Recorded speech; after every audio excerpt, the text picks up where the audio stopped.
Достар, сіздерге менің бала кезімдегі қорқынышты оқиғам ұнап қалыпты. Мульт жақсы просмотрлар мен лайк жинапты. Ал сіздерге ұнаса, онда әрине жалғастырамыз. Мына жолы шамамен 3 жыл бұрын болған оқиғаны есіме түсірдім. В общем, сіздер алдыңғы оқиғадан кейін білетін шығарсыздар менің жиі үйде өзім қалатынымды. Иә, бәрі баяғыша жұмысқа кетіп қалады, ал мен болсам өзім жалғыз қаламын. 3 жыл бұрын мен студент болдым. Жасым 18-де болды. Иә, қорқатын жастан кеткен уақыттар ғой. Сол кездері мен көптеген ужастиктер, хоррор фильмдерді көп қарайтын болдым. Және өзімше ештеңеден қорықпаймын деп ойладым. Бірақ бір күні ата-аналарым бәрі бір алыс жерге кетіп қалады. Олар келесі күні оралатын болып шығады. Мен болсам әрине қуанамын. Өйткені үйде ешкім болмаса видео түсіремін, немесе тағы да басқа өзіме қызықты заттармен айналысамын. В общем, ата-аналарым кетіп қалады, ал мен болсам үйде жалғыз қаламын. Компьютерде отырамын рахаттанып, бір мезгілде свет сөніп қалады. Мен әрине мұндай бұрылысты мүлдем күтпедім. Қайдан свет сөніп қалды, қатысы жоқ деп отырамын. Сол уақытта сағат түнгі 10-ға жақын шығар. Үй кәдімгідей қараңғыға айналады, ештеңе көрінбей кетеді.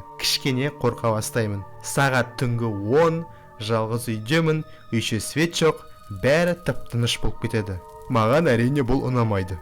Мен сразу кухня жаққа барып шамды іздей бастаймын, бірақ таба алмаймын ақыры. Телефонда сөніп қалады, сол уақытта жағайын десем. Бір уақытта не істерімді білмей кухняда отырамын. Қатысы жоқ есік алды жағынан бір дыбыстар естіле бастайды. Мен болсам одан сайын қорқа бастаймын. Бірақ енді уже жігіт болғасын паникаға ұшырамаймын. Жай сәл қорқыныш болады. Ақыры есік алдына бармаймын. Не болса да өзі келсін деп. В общем, бір дыбыстар естіле бастайды. Біреу жүрген секілді болады. Ал одан кейін мен елес көргендей боламын. Шын айтам, коридордан бір елес көргендей боламын. Бұның бәрі ұзақ созылады. Мен жарып болып кете жаздаймын.